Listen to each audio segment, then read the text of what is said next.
This is my 21.1 upgrade. The hypothalamus is a section of the brain responsible for behaviour patterns and especially ones regulating the body's internal environment, so like heat and the temperature that comes in and out of our body and the way it functions. The hypothalamus has multiple different roles, but obviously the main one is the body temperature and the thermostat.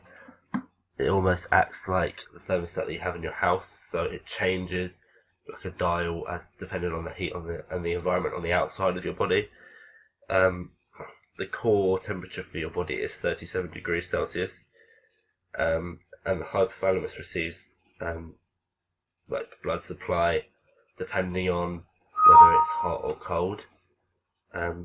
So if it's very cold outside, the blood will pump faster around your body to try and keep the muscles warm and keep them like well looked after.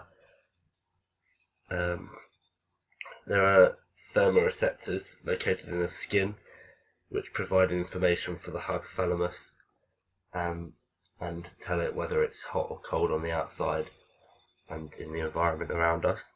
And the temperature change in the blood contact, which then contacts the hypothalamus directly, which simulates like a temperature control again, like the thermostat dial. The effects on our body of high temperature.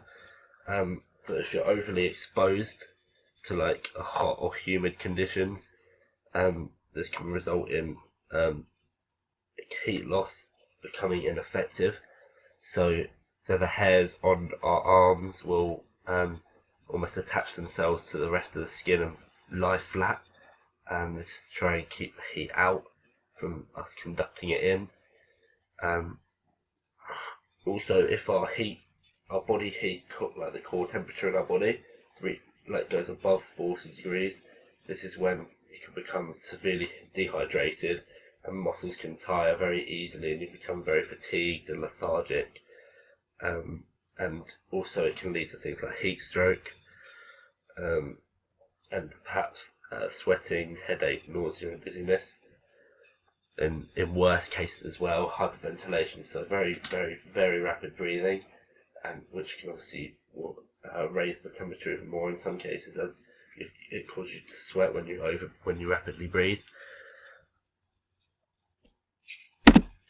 The effects of low temperature on our body. This is like hypothermia, for example. This will like cause us to be very, very cold.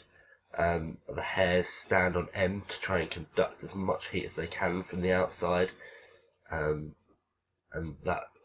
that's why you get like goosebumps and you shiver, because your body is trying to move and flex your muscles when you shiver, trying to create little contractions, trying to work the muscles and keep them warm. And that is it.